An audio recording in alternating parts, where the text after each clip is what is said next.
Mohammad Osman from Mr. Tablet. So today we are going to talk about the arachidonic acid pathway. Before moving to the pathway, I want to talk about prostaglandins. Now, prostaglandins are basically lipid compounds that causes fever, inflammation, and pain in the body. Now let's move to the arachidonic acid pathway. The arachidonic acid pathway begins with the synthesis of arachidonic acid. Now, arachidonic acid is synthesized from linoleic acid in the liver or other tissues. Once synthesized, arachidonic acid is esterified or attached to the SN2 position of phospholipids in cell membrane.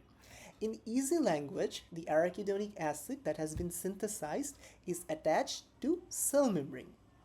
Now what happens is that phospholipase A2, which is an enzyme, hydrolyzes this ester bond at the SN2 position of the phospholipid. This releases free arachidonic acid into the cytoplasm.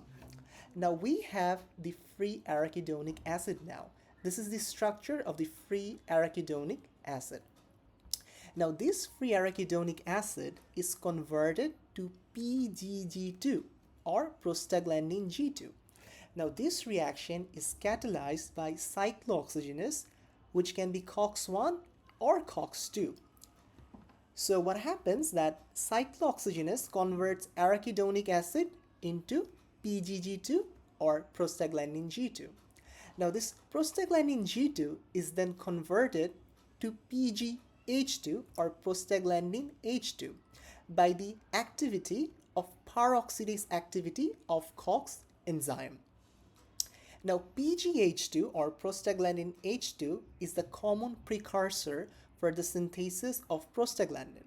From PGH2 we can synthesize PGE2, which is responsible for fever and pain. From PGH2 we can synthesize PGI2, which is responsible for vasodilation, inhibition of platelet aggregation. From PGG2 we can synthesize PGD2, which is responsible for allergic response. Now this was more or less the arachidonic acid pathway. Now I want to give extra information. When we have fever or pain in our body, we take NSAID. Now NSAID are non-steroidal anti-inflammatory drugs. Now what they do is they inhibit the activity of COX enzyme, both COX-1 and COX-2, thereby they block the conversion of arachidonic acid into PGG2.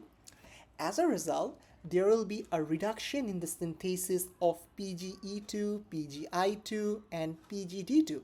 As a result, there will also be a reduction in fever, pain, vasodilation, or allergic response in the body. And that's how NSAID work, by blocking COX enzyme. So that's all, or that's more or less about the arachidonic pathway I had to discuss today. Thank you all for watching.